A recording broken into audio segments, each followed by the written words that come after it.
Dans l'évangile de Jésus-Christ selon saint Matthieu. En ce temps-là, les disciples de Jean le Baptiste s'approchèrent de Jésus en disant : « Pourquoi, alors que nous et les pharisiens nous jeûnons, tes disciples ne jeûnent-ils pas ?» Jésus leur répondit : « Les invités de la noce pourraient-ils donc être en deuil pendant le temps où l'époux est avec eux ? Mais des jours viendront où l'époux leur sera enlevé. Alors ils jeûneront. »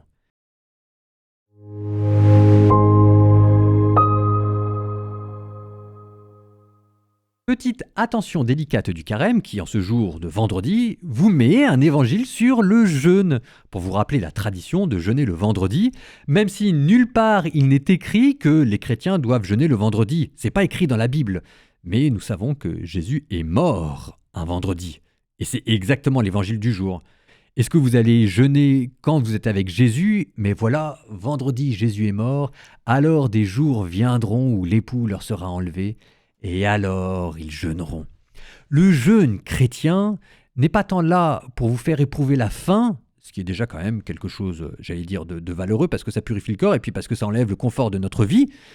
Et c'est même pas quelque chose qui vous rapproche aussi de cette faim spirituelle ou même des pauvres, et pourtant, la prière et le souci des pauvres, c'est quand même une marque authentique de pratique religieuse.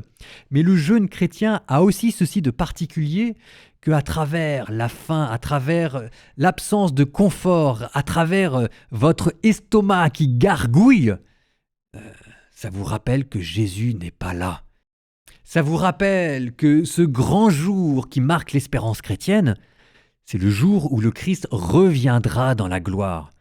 Et, honnêtement, qui parmi vous attend ce qu'on appelle la parousie, le jour où le Christ reviendra dans la gloire pour instaurer le jugement dernier et instaurer la vie éternelle ?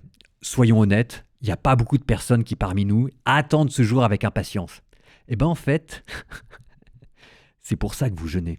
À défaut que ce soit dans votre tête, que ce soit au moins dans votre ventre, ou plutôt d'ailleurs que ça n'y soit pas.